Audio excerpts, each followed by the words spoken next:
ദൈവനാമം മഹത്വപ്പെടുമാറാകട്ടെ.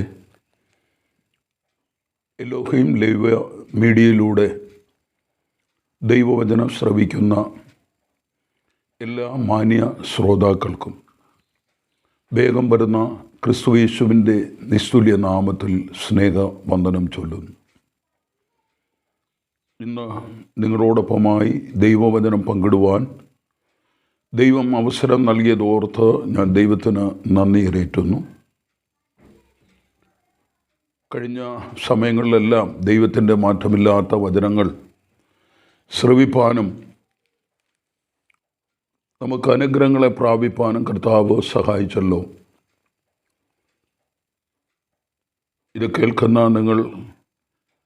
നിങ്ങളുടെ കുടുംബം, നിങ്ങളുടെ ആത്മീയ ശുശ്രൂഷകൾ എല്ലാം അനുഗ്രഹമായി തീരട്ടെ എന്ന് പ്രാർത്ഥിക്കുന്നതോടൊപ്പം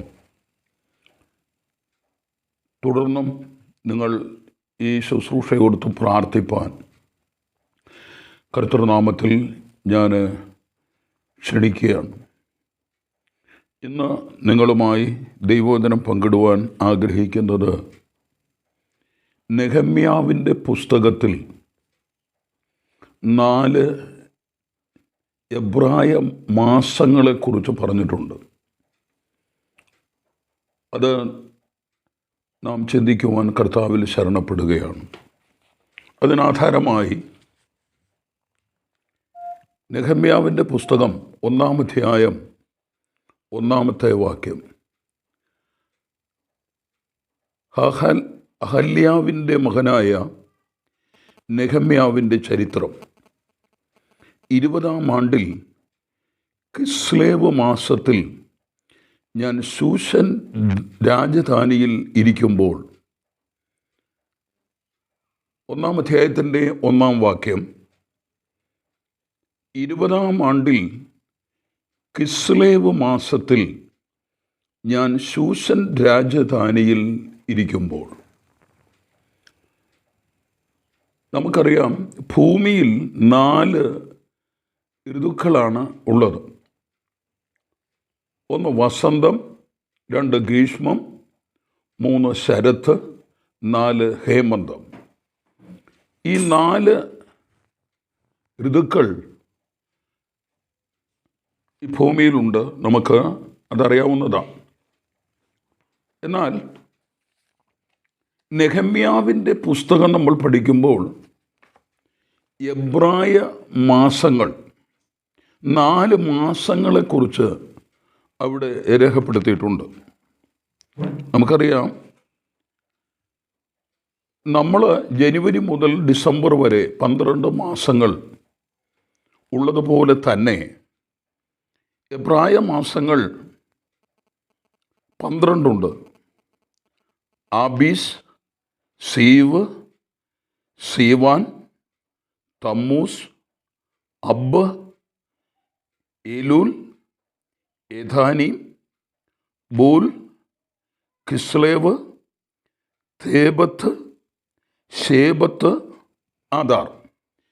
ഇതാണ് എബ്രായ 12 മാസങ്ങൾ. ഈ 12 മാസങ്ങളിൽ നെഹമ്യാവിൻ്റെ പുസ്തകത്തിൽ 4 മാസങ്ങൾ പ്രത്യേകം രേഖപ്പെടുത്തിയിട്ടുണ്ട്.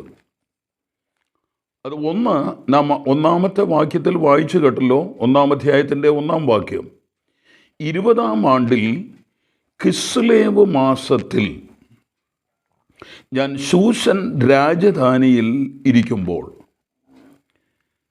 ഇവിടെ അർത്തശിഷ്ട രാജാവിൻ്റെ അരമനയായ ശൂഷൻ രാജധാനിയിൽ നെഹമ്യാവ് ഇരിക്കുമ്പോൾ അത് കിസ്ലേവ് മാസത്തിൽ എന്ന് രേഖപ്പെടുത്തിയിട്ടുണ്ട്.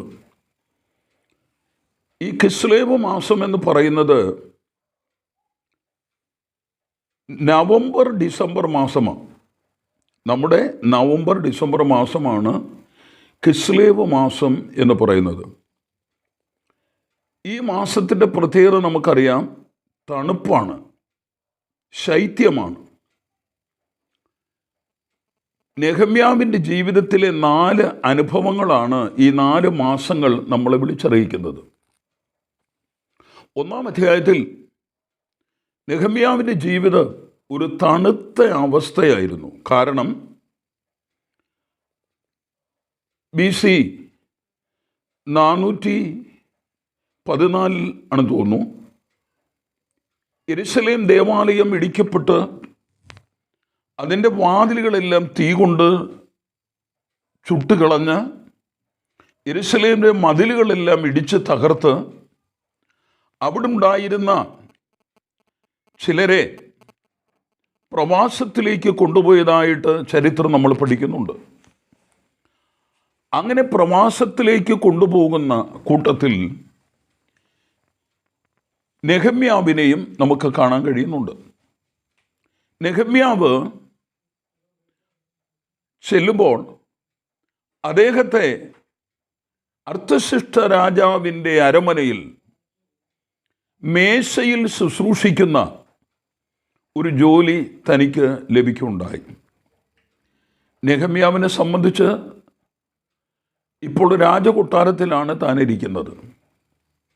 രാജകൊട്ടാരത്തിലാണെങ്കിലും താൻ വളരെയധികം സ്തോത്രം താൻ ദുഃഖിതനായിട്ടാണ് ഇരിക്കുന്നത്. കാരണം തൻ്റെ സ്വന്തം ദേശം ഒരു തകർച്ചയിൽ കഴിയുക. ഈ അവസ്ഥയിൽ തനിക്ക് എപ്പോഴും വളരെ ദുഃഖവും ഭാരവുമുണ്ട്. ഈ ക്ലിസേവ് മാസത്തിൽ ശൂഷൻ രാജധാനിയിൽ താൻ ഇരിക്കുമ്പോൾ തൻ്റെ സഹോദരനായിരിക്കുന്ന ഹനാനിയും വേറെ ചില യഹൂദന്മാരും പുരുഷന്മാരും വന്നു. അവൻ അവരോട് ചോദിച്ചു, നമ്മുടെ സംസ്ഥാനത്ത് എങ്ങനെയുണ്ട് എന്ന് താൻ അന്വേഷിക്കുകയുണ്ടായി. അപ്പോൾ സഹോദരന്മാർ പറഞ്ഞതായിരിക്കുന്ന ഒരു മറുപടി ഇതാണ്. അതിനവർ പറഞ്ഞത്, പ്രവാസത്തിൽ നിന്ന് തെറ്റി ഒഴിഞ്ഞു പോയ ശേഷിപ്പ് അവിടെ വളരെ ആ സംസ്ഥാനത്ത് മഹാകഷ്ടത്തിലും അപമാനത്തിലും ഇരിക്കുന്നു. യെരുശലേമിൻ്റെ മതിലിടിഞ്ഞും അതിൻ്റെ വാതിലുകൾ തീ വെച്ച് ചുട്ടുകിടക്കുന്നു എന്ന് പറഞ്ഞു. നെഹമ്യാവിൻ്റെ ജീവിതത്തിൽ ഈ വാർത്ത കേട്ടപ്പോൾ, 4-ാം വാക്യം, ഈ വർത്തമാനം കേട്ടപ്പോൾ ഞാൻ ഇരുന്ന് കരഞ്ഞു, കുറേ നാൾ ദുഃഖിച്ചു, ഉപവസിച്ച് പ്രാർത്ഥിച്ചു. സ്വർഗത്തിലെ ദൈവത്തോട് താൻ പ്രാർത്ഥിച്ചുവെന്ന് തിരുവെഴുത്തിൽ നാം വായിക്കുന്നുണ്ട്.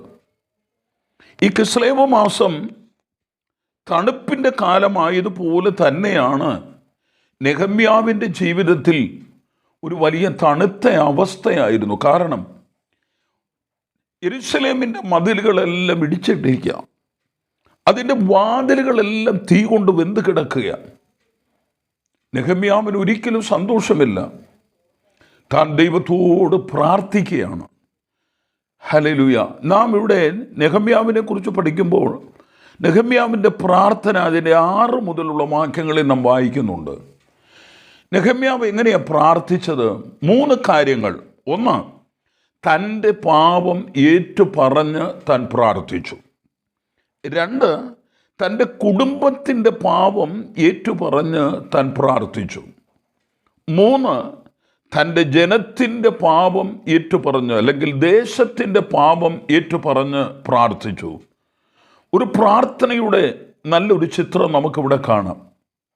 നെഹമ്യാവിൻ്റെ പുസ്തകം 1-ാം അധ്യായം ഒരു തണുത്ത അവസ്ഥയായിരുന്നുവെങ്കിലും താൻ ദൈവത്തോട് പ്രാർത്ഥിക്കുകയായിരുന്നു, താൻ ദൈവത്തോട് അപേക്ഷിക്കുകയായിരുന്നു. സ്തോത്രം.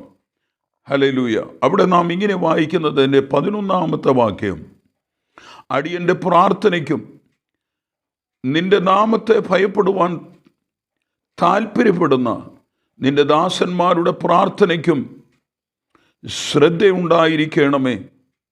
ഇന്ന് അടിയന് കാര്യം സാധിപ്പിച്ച് ഈ മനുഷ്യൻ്റെ മുൻപാകെ എനിക്ക് ദയ ലഭിക്കുമാറാകണമേ. ഞാൻ രാജാവിന് പാനപാത്രവാഹനായിരിക്കുന്നു. കണ്ടോ, നെഹമ്യാവ് ഇവിടെ പ്രാർത്ഥിക്കുക. എങ്ങനെയെങ്കിലും ഈ അവസ്ഥയിൽ നിന്നൊരു മാറ്റം തനിക്ക് ലഭിക്കണം. അതിനുവേണ്ടി താൻ പ്രാർത്ഥിക്കുക. അപ്പോൾ കിസ്ലേവ് മാസം എന്ന് പറയുന്നത് നമ്മുടെ നവംബർ ഡിസംബർ മാസമാണ്.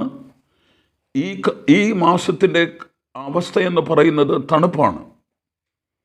എന്നാൽ രണ്ടാമത് നാം വായിക്കുന്നു, 2-ാം അധ്യായത്തിൻ്റെ 1-ാമത്തെ വാക്യം. അർത്ഥശിഷ്ട രാജാവിൻ്റെ 20-ാം ആണ്ടിൽ നിസാൻ മാസത്തിൽ ഞാൻ ഒരിക്കൽ രാജാവിൻ്റെ മുൻപാകെ ഇരുന്ന് വീഞ്ഞെടുത്ത് അവന് കൊടുത്തു. ഞാൻ ഇതിനു മുമ്പ് ഒരിക്കലും അവൻ്റെ സന്നിധിയിൽ കുണ്ഠിതനായിരുന്നിരുന്നില്ല. സ്തോത്രം. ഇവിടെ രണ്ടാമത് നാം കാണുന്നത് 2-ാം അധ്യായത്തിൻ്റെ 1-ാം വാക്യത്തിൽ നിസാൻ മാസം എന്ന് നാം കാണുന്നു. നിസാൻ മാസം. ഈ നിസാൻ മാസം എന്ന് പറയുന്നത് നമ്മുടെ മാർച്ച് ഏപ്രിൽ മാസങ്ങളാണ്. സ്തോത്രം. ഇത് ചൂടിൻ്റെ അവസ്ഥയാണ്. ചൂട് നമുക്കറിയാമല്ലോ, ഇപ്പോൾ ചൂടിൻ്റെ അവസ്ഥയാണ്. വളരെയധികം ചൂടുള്ള സമയമാണ്. അപ്പം കിസ്ലേവ് മാസം തണുപ്പിൻ്റെ കാലാവസ്ഥയായിരുന്നെങ്കിലും നിസാൻ മാസം ചൂടിൻ്റെ അവസ്ഥയായിരുന്നു. കിസ്ലേവ് മാസം ഒരു പ്രാർത്ഥനയുടെ അവസരമായിരുന്നെങ്കിൽ നിസാൻ മാസത്തിൽ തൻ്റെ പ്രാർത്ഥനയുടെ മറുപടിയായിരുന്നു. നമ്മളെങ്ങനെ വായിക്കുന്നത്? അവൻ്റെ സന്നിധിയിൽ ഞാൻ ഒരിക്കലും ഇതിനു മുമ്പ് കുണ്ഠിതനായിരുന്നിട്ടില്ല. രാജാവ് എന്നോട്, നിന്റെ മുഖം വാടിയിരിക്കുന്നതെന്ത്? ആമേൻ. ചോദിക്കുകയാണ്, നിന്റെ മുഖം വാടിയിരിക്കുന്നതെന്ത്? നിനക്ക് ദീനമൊന്നുമില്ലല്ലോ, ഇത് മനോദുഃഖമല്ലാതെ മറ്റൊന്നല്ല എന്ന് പറഞ്ഞു. അപ്പോൾ ഞാൻ ഏറ്റവും ഭയപ്പെട്ട് രാജാവിനോട്, രാജാവ് ദീർഘായുസ്സോട് ഇരിക്കുമാറാകട്ടെ, എൻ്റെ പിതാക്കന്മാരുടെ കല്ലറകളുള്ള പട്ടണം ശൂന്യമായും അതിൻ്റെ മതിലുകൾ തീ കൊണ്ടും ബന്ധം കിടക്കെ എൻ്റെ മുഖം വാടാതെ ഇരിക്കുന്നത് എങ്ങനെ? സ്തോത്രം. ഈ കാര്യം താൻ രാജാവിനോട് പറഞ്ഞപ്പോൾ അടുത്ത വാക്യത്തിൽ നമ്മൾ വായിക്കുന്നുണ്ട്, രാജാവിനോട് നിൻ്റെ അപേക്ഷ എന്താണ്? ആമേൻ. സ്തോത്രം. നിൻ്റെ അപേക്ഷ എന്താണ് എന്ന് ചോദിച്ചു. ഉടനെ ഞാൻ സ്വർഗത്തിലെ ദൈവത്തോട് പ്രാർത്ഥിച്ച് രാജാവിനോട്, രാജാവിന് തിരുവുള്ളമുണ്ടായി അടിയന് തിരുമുൻപിൽ ദയ ലഭിച്ചു എങ്കിൽ അടിയനെ യഹൂദയിൽ എൻ്റെ പിതാക്കന്മാരുടെ കല്ലറകളുള്ള പട്ടണത്തിലേക്ക് അത് പണിയേണ്ടതിന് എന്നെ അയക്കണമേ. നോക്കണം, 1-ാം അധ്യായത്തിൽ താൻ പ്രാർത്ഥിച്ചു, 2-ാം അധ്യായത്തിൽ തനിക്ക് മറുപടി ലഭിച്ചു. പ്രിയമുള്ളവരെ, 1-ാം അധ്യായത്തിൽ ഒരു തണുത്ത അവസ്ഥയായിരുന്നെങ്കിൽ 2-ാം അധ്യായത്തിൽ ആമേൻ സ്തോത്രം, ആ തണുപ്പ് മാറി ഒരു ചൂടിൻ്റെ അവസ്ഥയിലേക്ക് വന്നു. ഇനി 3-ാം അധ്യായത്തിലേക്ക് നമ്മൾ വരുമ്പോൾ പ്രവർത്തനം, ആ മതിൽ പണിയുവാനുള്ള അനുവാദം തനിക്ക് ലഭിക്കുകയുണ്ടായി. ഇനി നമുക്ക് ആമേൻ സ്തോത്രം 6-ാം അധ്യായത്തിൻ്റെ 15-ാമത്തെ വാക്യം നമുക്ക് വായിക്കാം. 6:15. അവിടെ ഇങ്ങനെ എഴുതിയിരിക്കുന്നു, ഇങ്ങനെ മതിൽ 52 ദിവസം പണിത് ഏലൂൽ മാസം 25-ാം തീയതി തീർത്തു. അപ്പം 3-ാമത്തെ മാസം എന്ന് പറയുന്നത് ഏലൂൽ മാസമാണ്. അത് നമ്മുടെ ആഗസ്റ്റ് സെപ്റ്റംബർ മാസങ്ങളാണ്. ഇത് പണിയുന്ന ഒരു കാലമാണ്, പണിയുന്ന കാലം. ആലയത്തിൻ്റെ ശൂന്യത മാറ്റി ആ മതിലുകളെല്ലാം, ഇടിഞ്ഞു കിടന്ന മതിലുകളെല്ലാം നെഹമ്യാവ് പണിയുവാൻ ആരംഭിച്ചു. 3-ാം അധ്യായം നമ്മൾ വായിക്കുമ്പോൾ അതിൻ്റെ 1-ാമത്തെ വാക്യം, മഹാപുരോഹിതനായ ഏലിയാസീബ് ആമേൻ സ്തോത്രം തൻ്റെ സഹോദരന്മാരും പുരോഹിതന്മാരും എഴുന്നേറ്റ് ആട്ടിൻ വാതിൽ പണിതു എന്ന് രേഖപ്പെടുത്തിയിരിക്കുന്നു. 3-ാം അധ്യായത്തിൽ ഓരോരുത്തർ പണിയുവാൻ എഴുന്നേറ്റു. ഈ നല്ല പ്രവൃത്തിക്ക് വേണ്ടി ഓരോരുത്തർ പ്രവർത്തിക്കുവാൻ എഴുന്നേറ്റു. എന്നാൽ അതിൻ്റെ 5-ാമത്തെ വാക്യത്തിൽ ഇങ്ങനെ എഴുതിയിരിക്കുന്നു, സ്തോത്രം, എന്നാൽ അവരുടെ ശ്രേഷ്ഠന്മാർ കർത്താവിൻ്റെ വേലയ്ക്ക് ചുമൽ കൊടുത്തില്ല. ചിലരൊക്കെ പണിയുവാൻ എഴുന്നേറ്റപ്പോൾ ശ്രേഷ്ഠന്മാരായ പലരും ഇത് പണിയുന്നതിന് വേണ്ടി അവർ ചുമൽ കൊടുത്തില്ല എന്ന് വളരെ ദുഃഖകരമായ ഒരു വാർത്തയാണ് നാം വായിക്കുന്നത്. കഴിവുള്ളവർ, പ്രാപ്തിയുള്ളവർ, സമ്പന്നന്മാർ പുറകോട്ട് മാറി നിൽക്കുമ്പോൾ ഇതാ ദേവാലയത്തിൽ ശുശ്രൂഷ ചെയ്യുന്ന പുരോഹിതന്മാരും മറ്റുള്ളവരെല്ലാം ഈ ആലയം പണിതതായിട്ട് നാം വായിക്കുന്നു. അവരുടെ പണി എങ്ങനെയായിരുന്നു എന്ന് നമ്മൾ വായിക്കുമ്പോൾ 3-ാം അധ്യായത്തിൻ്റെ 10-ാമത്തെ വാക്യം, അവരുടെ അപ്പുറം ഹരമാഫിൻ്റെ മകൻ യെദയാവ് തൻ്റെ വീടിൻ്റെ നേരെയുള്ള ഭാഗം അറ്റകുറ്റം തീർത്തു. വീടിൻ്റെ നേരെയുള്ള, തൻ്റെ വീടിൻ്റെ നേരെയുള്ള ഭാഗം അറ്റകുറ്റം തീർത്തു. പണിയുന്നത് തൻ്റെ വീടിൻ്റെ നേരെയുള്ള ഭാഗം അറ്റകുറ്റം തീർത്തെന്നാണ് എഴുതിയിരിക്കുന്നത്. അതിൻ്റെ അർത്ഥം നമ്മുടെ കുറവുകൾ, നമ്മുടെ ഭവനത്തിൻ്റെ കുറവുകൾ കണ്ടുപിടിച്ച് അത് നമ്മൾ തീർക്കുന്നവരായിരിക്കണം. നമ്മുടെ കുറവുകൾ വെച്ചുകൊണ്ട് മറ്റുള്ളവരുടെ കുറവുകളെ നമ്മൾ പറയുന്നവരാണ്. ഒരിക്കലും അങ്ങനെ ആകരുത്. ഇവിടെ നാം വായിക്കുമ്പോൾ തൻ്റെ വീടിൻ്റെ നേരെയുള്ള ഭാഗം അറ്റകുറ്റം തീർത്തു. ഇനി 3:23 എഴുതിയിരിക്കുന്നു, തങ്ങളുടെ വീട്ടിൻ്റെ നേരെയുള്ള ഭാഗം അറ്റകുറ്റം തീർത്തു. കണ്ടോ, ഇവിടെ വായിക്കുന്നത് തങ്ങളുടെ വീടിൻ്റെ നേരെയുള്ള ഭാഗം അറ്റകുറ്റം തീർത്തു. സ്വന്തം കുടുംബത്തിൻ്റെ കുറ്റം. 2, മറ്റ് സ്തോത്രം കുടുംബങ്ങളുടെ കുറ്റങ്ങൾ ഏറ്റുപറഞ്ഞ് പ്രാർത്ഥിക്കുകയാണ്. മറ്റുള്ളവരുടെ അല്ലെങ്കിൽ എല്ലാവരുടെയും കുറവുകൾ ഏറ്റുപറഞ്ഞ് അവരത് പണിത് അതിൻ്റെ അറ്റകുറ്റം തീർത്തു എന്ന് തിരുവെഴുത്തിൽ വായിക്കുന്നു. ഇനി 3-ാമത് അതിൻ്റെ 28-ാമത്തെ വാക്യം, അവിടെ ഇങ്ങനെ എഴുതിയിരിക്കുന്നു, താന്താൻ്റെ വീടിൻ്റെ നേരെ അറ്റകുറ്റം തീർത്തു. താന്താൻ്റെ വീടിൻ്റെ നേരെ. അവിടെ 3 പദങ്ങൾ നമ്മൾ കാണും. തൻ്റെ വീടിൻ്റെ നേരെ, തങ്ങളുടെ വീടിൻ്റെ നേരെ, താന്താൻ്റെ വീടിൻ്റെ നേരെ. അങ്ങനെയാണ് അവർ പണിതത്. 6-ാം അധ്യായത്തിൻ്റെ 15-ാം വാക്യം നാം വായിക്കുമ്പോൾ സ്തോത്രം, ഇങ്ങനെ മതിൽ 52 ദിവസം പണിത് ഏലൂൽ മാസം 25-ാം തീയതി തീർത്തു എന്ന് വായിക്കുന്നുണ്ട്. നമുക്കറിയാം, യെരുശലേം ദേവാലയം പണിയുവാനായിട്ട് 46 വർഷങ്ങളാണ് എടുത്തത്. നമ്മൾ യോഹന്നാൻ്റെ സുവിശേഷം 2-ാം അധ്യായത്തിൻ്റെ 20-ാമത്തെ വാക്യം, യേശു ഒരിക്കൽ പറഞ്ഞു, ഈ ആലയം പൊളിപ്പിൻ, ഞാൻ 3 ദിവസം കൊണ്ട് അതിനെ പണിയും. അപ്പോൾ പരീശന്മാർ പറഞ്ഞു, 46 വർഷം കൊണ്ട് പണിതതായിരിക്കുന്ന ഈ ദേവാലയം നീ 3 ദിവസം കൊണ്ട് പണിയുമോ എന്ന് ചോദിച്ചു.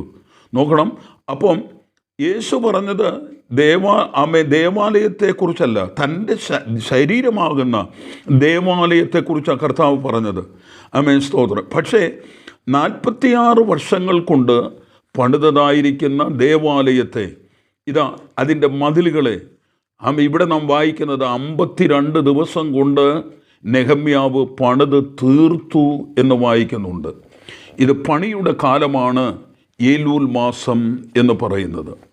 ഇനി അവസാനമായിട്ട് യഥനീ മാസം എന്ന് വായിക്കുന്നുണ്ട്. യഥനീ മാസം, നെഹമ്യാവിൻ്റെ പുസ്തകം 8-ാം അധ്യായം അതിൻ്റെ 1-ാമത്തെ വാക്യം, അങ്ങനെ ഇസ്രായേൽ മക്കൾ തങ്ങളുടെ പട്ടണങ്ങളിൽ പാർത്തിരിക്കുമ്പോൾ 7-ാം മാസത്തിൽ സകല ജനവും നീർവാതിലിൻ്റെ മുമ്പിലുള്ള വിശാല സ്ഥലത്ത് ഒരുമനപ്പെട്ട് വന്നുകൂടി.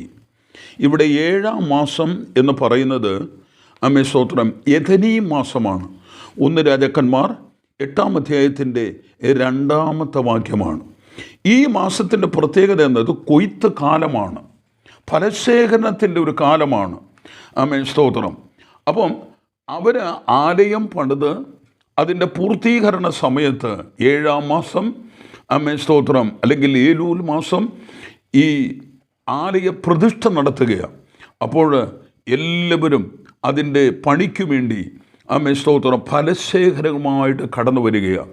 നമുക്കറിയാം ഉദരത്താർപ്പണങ്ങൾ, ധാന്യങ്ങൾ, വീഞ്ഞ് എന്ന് വേണ്ട എല്ലാ ദശാംശങ്ങൾ, വിറക് ദശാംശം വരെ അവർ കൊടുത്തതായിട്ട് നമ്മൾ വായിക്കുന്നുണ്ട്. വിറക് ദശാംശമായിട്ട് കൊടുത്തതായിട്ട് നമ്മൾ വായിക്കുന്നുണ്ട്. അപ്പം ഈ 7-ാം മാസം അല്ലെങ്കിൽ എദനി മാസം എന്ന് പറയുന്നത് ഫലശേഖരണത്തിൻ്റെ ഒരു മാസമാണ്. എന്നെ കേൾക്കുന്ന പ്രിയമുള്ളവരെ, നെഹമ്യാവിൻ്റെ ജീവിതത്തിൽ 4 അവസ്ഥകൾ. ഒന്ന്, ഒരു തണുപ്പിൻ്റെ അവസ്ഥ. ആലയത്തിൻ്റെ ശൂന്യത കണ്ടുകൊണ്ട്, ആലയത്തിൻ്റെ ഇടിവ് കണ്ടുകൊണ്ട് താൻ ദുഃഖിക്കുകയാണ്, കരയുകയാണ്, ഉപവസിക്കുകയാണ്, പ്രാർത്ഥിക്കുകയാണ്. ഇതൊരു തണുപ്പിൻ്റെ അവസ്ഥയായിരുന്നു. എന്നാൽ നിസാൻ മാസമാകട്ടെ അവൻ്റെ ആ ദുഃഖം മാറി. രാജാവ് അവനോട് ചോദിച്ചു, നിൻ്റെ ആവശ്യമെന്താണ്? നിനക്ക് എത്ര നാൾ വേണം? നീ ആലയം പണിക്ക് വേണ്ടിയുള്ള എല്ലാ സഹായങ്ങളും താൻ ചെയ്തു കൊടുക്കുവാൻ അവന് വാക്കുകൊടുത്തു. 1-ാം അധ്യായത്തിൽ പ്രാർത്ഥനയാണെങ്കിൽ 2-ാം അധ്യായത്തിൽ ആ പ്രാർത്ഥനയ്ക്ക് മറുപടിയാണ്. ഇനി നാം വായിച്ചത് 3-ാമത്തത് ഏലൂൽ മാസമാണ്. ആ ഏലൂൽ മാസമാണ് പണിയുടെ കാലഘട്ടം. സ്തോത്രം. നമുക്കറിയാം കൃഷിയൊക്കെ ചെയ്യുന്നത് ഈ സമയമാണ്. സ്തോത്രം. അപ്പോൾ പണിക്കുള്ളതായിരിക്കുന്ന അവസരമാണ്. എന്നാൽ 7-ാം മാസം എദനി മാസം പണികൾ പൂർത്തീകരിച്ച് സ്തോത്രം ആലയത്തിൻ്റെ പ്രതിഷ്ഠകൾ അവരെല്ലാവരും ഒന്നിച്ചു കൂടിയെന്നാണ് വായിക്കുന്നത്. നാം അങ്ങനെയാണ് വായിക്കുന്നത്. ഒരുമനപ്പെട്ട് വന്നുകൂടി യഹോവ ഇസ്രായേലിന് കൽപ്പിച്ചു കൊടുത്ത മോശയുടെ ന്യായപ്രമാണ പുസ്തകം കൊണ്ടുവരുവാൻ ഇസ്രാ ശാസ്ത്രിയോട് പറഞ്ഞു. 7-ാം മാസം 1-ാം തീയതി ഇസ്രാ പുരോഹിതൻ പുരുഷന്മാരും സ്ത്രീകളും കേട്ട് ഗ്രഹിപ്പാൻ പ്രാപ്തിയുള്ള എല്ലാവരും സഭയുടെ മുൻപാകെ ന്യായപ്രമാണം കൊണ്ടുവന്നു. അങ്ങനെ അനുഗ്രഹിക്കപ്പെട്ട ഒരു സ്തോത്രം ആലയ പ്രതിഷ്ഠ നടത്തിയതായിട്ട് നമ്മൾ തിരുവചനത്തിൽ വായിക്കുന്നു. എന്നെ കേൾക്കുന്ന പ്രിയമുള്ളവരെ, നമ്മുടെ ജീവിതത്തിലും ഇതുപോലെ ഒരു തണുത്ത അവസ്ഥ കഴിഞ്ഞ നാളുകളിൽ നമ്മുടെ വിലയേറിയതായിരിക്കുന്ന പലതിനും നഷ്ടപ്പെട്ട അവസ്ഥ ഞാനും നിങ്ങളും ഓർക്കുന്നില്ലേ? സ്തോത്രം. നമ്മുടെ സ്തോത്രം ഈ തണുത്ത അവസ്ഥ, ഈ കരച്ചിലിൻ്റെ അവസ്ഥ, ഇതിനൊരു മറുപടിയുണ്ട്. അതാണ് നിസാൻ മാസം എന്ന് പറയുന്നത്. കിസ്ലേവ് മാസം തണുപ്പാണെങ്കിൽ നിസാൻ മാസം ഒരു ചൂടിൻ്റെ അവസ്ഥയാണ്, ഒരു മറുപടിയുടെ. കർത്താവ് നമുക്ക് മറുപടി തരും, അത് നിശ്ചയമാണ്. വീണ്ടും നാം വായിച്ച ഏലൂൽ മാസമാണ്. ഏലൂൽ മാസം പണിയുടെ ആരംഭമാണ്. മഹാപുരോഹിതനായ ഏലിയാശിബ് മുതൽ എല്ലാവരും ആലയത്തിൻ്റെ പണികൾ സ്തോത്രം നടത്തിയതായി തിരുവചനത്തിൽ നാം വായിക്കുന്നുണ്ട്. ഇന്ന് ഈ വചനം കേൾക്കുന്ന എല്ലാവരോടും പ്രത്യേകാൽ സ്തോത്രം, നമ്മുടെ ജീവിതത്തിൻ്റെ അവസ്ഥകൾ, നമ്മുടെ ജീവിതത്തിൽ ഇതുപോലുള്ളതായിരിക്കുന്ന പ്രതിസന്ധികൾ വരുമ്പോൾ നിങ്ങളും ഒരു തണുത്ത അവസ്ഥയിലല്ലേ? സ്തോത്രം. ഇതിനൊരു മാറ്റം 2-ാം അധ്യായത്തിൽ നമ്മുടെ പ്രാർത്ഥിക്കുന്നുവെങ്കിൽ, നമ്മൾ ദൈവസന്നിധിയിൽ കരയുന്നുവെങ്കിൽ, നെഹമ്യാവിൻ്റെ ജീവിതത്തിൽ അവൻ കരഞ്ഞു എന്നാണ് പറഞ്ഞത്. കരഞ്ഞ് ദുഃഖിച്ച് ഉപവസിച്ച് പ്രാർത്ഥിച്ചു. ഈ അനുഭവം നമ്മുടെ ജീവിതത്തിൽ ഉണ്ടെങ്കിൽ അതെ, നമുക്കൊരു മറുപടി ലഭിക്കും. അതാണ് 2-ാം അധ്യായത്തിൽ നാം വായിച്ചത്. 3-ാം അധ്യായത്തിൽ ആലയത്തിൻ്റെ പണി ആരംഭിക്കുന്നു. 6-ാം അധ്യായത്തിൽ ആ ആലയത്തിൻ്റെ പണികൾ പൂർത്തീകരിക്കുന്നു. ഇത് നമ്മുടെ ജീവിതത്തിലും ഉണ്ടാകട്ടെ. ഇന്ന് ഈ വചനം നമുക്കൊരു അനുഗ്രഹമായി തീരുമാറാകട്ടെ എന്ന് ഓർപ്പിച്ചുകൊണ്ട് എൻ്റെ എളിയ വാക്കുകൾ നിർത്തുന്നു. കർത്താവ് ഈ വചനങ്ങളാൽ നമ്മെ എല്ലാവരെയും സമർത്ഥമായി അനുഗ്രഹിക്കുമാറാകട്ടെ. ആമേൻ.